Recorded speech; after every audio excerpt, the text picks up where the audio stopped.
All right, team, huddle up. It's 4th and goal. We got this. Yeah, You know what it is. Let it go, life, man. That's the biz. If you ain't rooting for our team, that's nothing. Living up in Frisco, that's stunting. I put it down, representing for my colors, which is Red and gold, red and gold, red and gold, red and gold. I put it down, representing for my colors, which is Red and gold, red and gold, red and gold, red and gold. imagine that. Red and gold. Two magnificent colors. South Africa saw red on Tuesday as they awoke to the news that the Boks would be changing their iconic green and gold strip to red and gold, a move orchestrated by their sponsors ABSA. Millions were left devastated by the news, like Springbok Pierce Spies. It's a massive shock for all of us. I think, the times are changing in South African rugby. I think the most important thing is that the badge of the Springbok is still on it, and that's what represents our rugby in this country. So, obviously very sad that we have lost the green and gold, but now we have to adjust to the new one. Bismarck du Plessis, meanwhile, brought up a very valid point.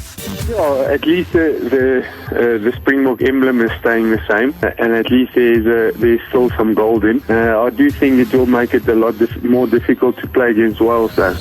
Of course, it was all an elaborate April Fool's joke, but that didn't hide the fact that there were some angry fans out there, but none as angry as this Manchester United fan who watched his side go down to City 3-0 shortly before April Fool's.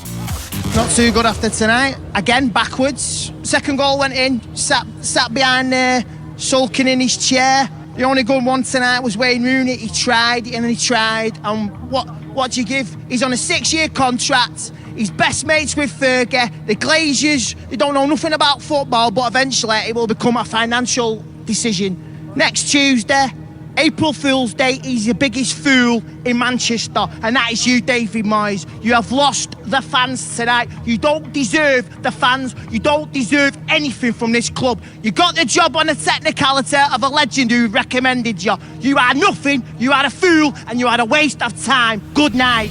Now, Chiefs coach Stuart Baxter might not have to deal with such fans, but he does have to deal with some rather odd questions at press conferences, like this one following his side's 3-2 aggregate loss to AS Vita. You lose the game today, you're going to leave the team or need to go away?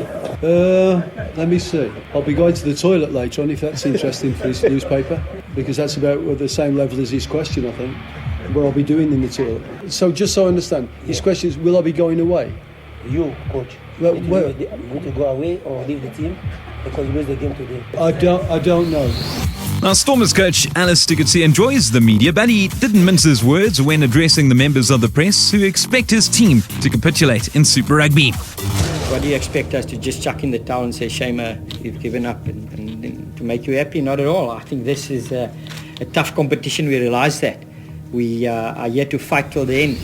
From Coetzee to one of his players, John de Jong is fit and firing on the field, but how does he fare in our quickie quiz? Rafiq Wahid put him to the test. First question, where was the 1992 Olympic Games held? 1992, so that has to be a few tournaments before Athens. I say United Kingdom.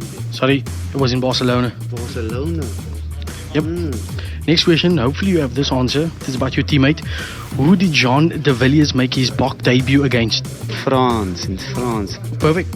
Third question, who did the Proteas suffer their first loss to at the World T20, which is currently on the go in Bangladesh? Yeah, so I wasn't following that much. That's a tough question. I'll say New Zealand. Can it be New Zealand? Sorry, you're wrong there. It's actually Sri Lanka. Okay, the next one is who did the Blitzbokke beat in the plate final in Hong Kong? Just give me a sec, I've got this one. Negative Fiji. Sorry, you're wrong. It's actually Wales. Okay, you have to get this one right. Also, it's going to be very poor. One out of four so far. For the fifth and final question, who did Adam Scott beat in a playoff to win the Masters in 2013? Nee, maar ik kan niet lekker golfen. Mag je me gewoon Rory McIlroy. Sorry, it's Angel Cabrera. 1 out of 5 for you, Joan. Thank you very much. 1 out of 5. Yep, that's a baddie, Jean. Well, thanks for joining us on the Clean and Jerk. We'll see you next time.